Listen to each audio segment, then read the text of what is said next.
Hurmatli talabalar, bugun biz siz bilan yangi mavzuni ko'rib chiqamiz. Bu mavzu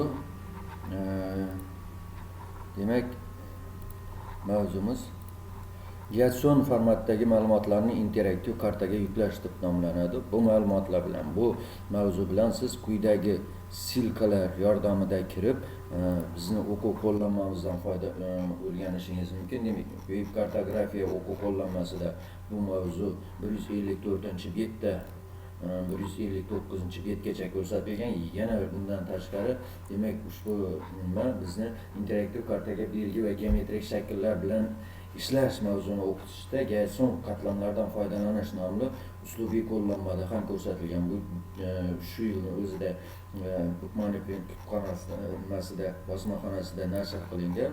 Demak, bu nimadan foydalanishingiz mumkin bo'lgan qismlari demak 69-betda demak foydalanishingiz mumkin.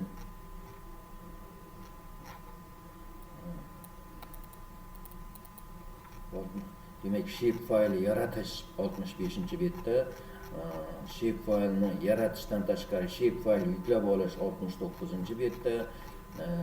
Demak, shuningdek, shape faylni Jetson formatga o'tkazish bilan Jetson ma'lumotlarga ID qo'shish va Jetson formatdagi ma'lumotlarni interaktiv kartaga qo'shish bilan demak nima qilishingiz, tanishishingiz mumkin bo'ladi.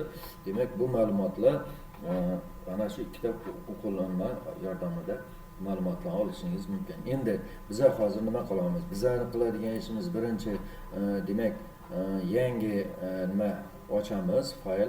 Demak, bu Notepadda yangi fayl ochamiz. Faylimizning nomini demak hamma doimo ishlaydigan papkamizga saqlaymiz. Сохранить как bilan demak рабочий stolda mana ishchi papkam bu web test deb nomlanadigan papka рабочий stolda. Demak, siz ham o'zingiz papkangizda bu narsani kompyuteringizda ishlayotgan papkada saqlab olasiz. Demak, web testda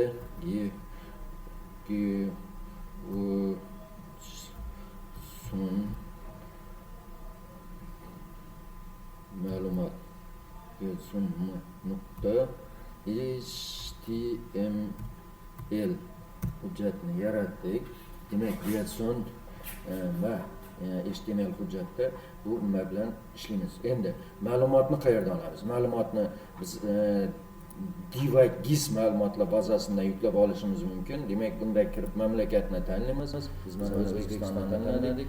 Ma'lumotlarni tanlaymiz, masalan, yo'llar, temir yo'llar va hokazo. Demak, o'sha ma'lumotni yuklab olamiz. Yuklab olingan ma'lumotni save folderdan qayerga saqlanganini ko'ramiz va o'sha saqlangan joyda o'zimizning papkamizni masalan desktop, ya'ni nimadagi o'zimizning papkamizga o'tkazib olamiz. Papkamizda demak bu ma'lumotni arxivdan chiqaramiz. Shundan o'zimizning arxivdan chiqib va QGIS dasturiga yuklab, layerga kiramiz, add layer, vektor layer, vektor ma'lumot qo'sh deganiga kirib, demak bundan ma'lumot tanlaymiz. Demak, web testda uz adimda birinchi adim 1, ya'ni shape faylda birinchi ma'lumot tanlaymiz. 0 faqat O'zbekiston tashkiliga rasmiyda, bir viloyatlar ichida va adim 2 bo'lsa tumanlar ichida ma'lumot olamiz va ma'lumotni qo'sh keyin buni export qilamiz. File, export, save, future, as, ya'ni ma'lumotni qayerga saqlashni ko'rsatamiz. Demak, bunda format belgilaymiz. Jetson bizga kerak ma'lumot faylga demak nom beramiz. Nom berishdan oldin papkani tanlaymiz. Bu demak bizda rабочий stolda o'sha ishlayotgan papkamizda ko'rinishi kerak. Demak, bunda Jetson formatda saqlangan bo'ladigan O'zbekiston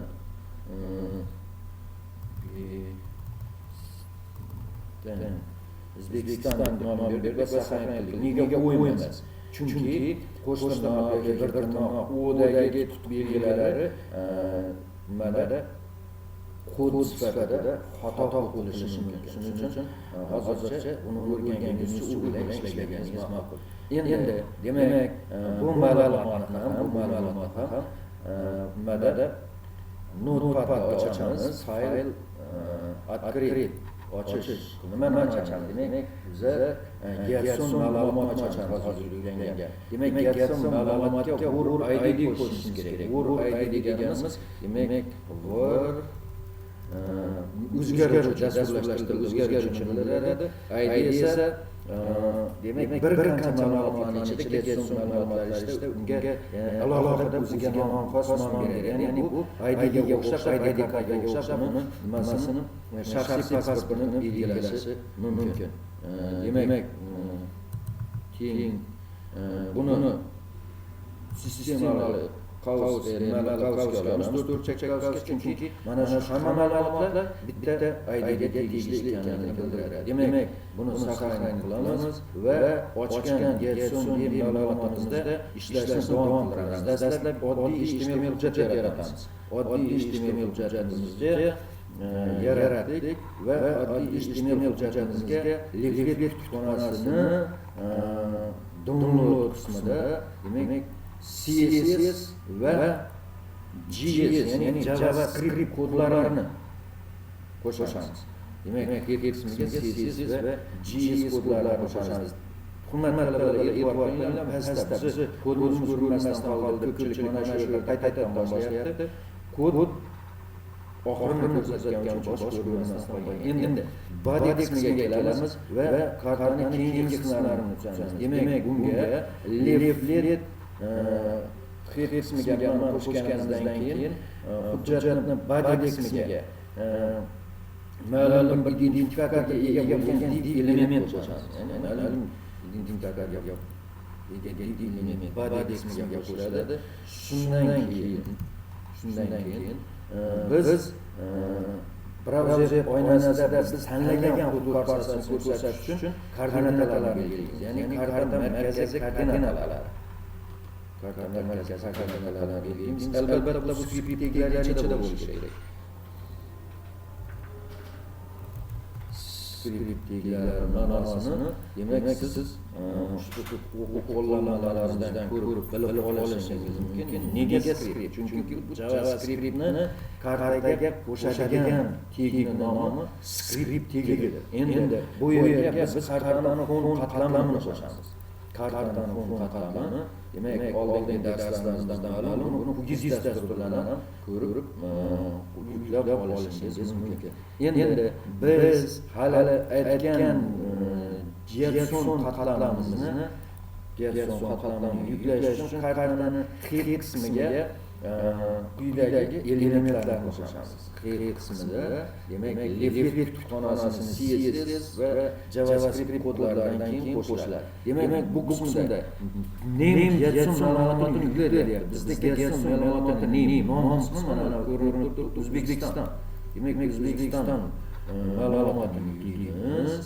Name qismiga demak O'zbekiston Gerson bo'ldi va bu ma'lumotni demak ikkinchi body qismiga word Gerson ya'ni Gerson ma'lumotini kartaga qo'sh degan kodni kiritamiz.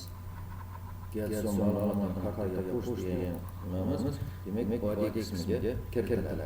Endi bu yerda ID faqat o'zgaradi. Chunki word ID'miz nima bizda? Aradim.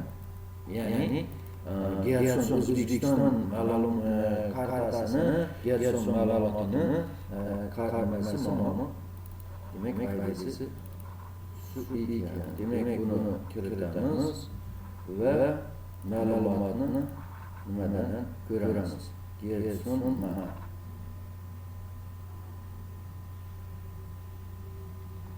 mana Gerson ma'lumotimiz kartaga qo'shildi.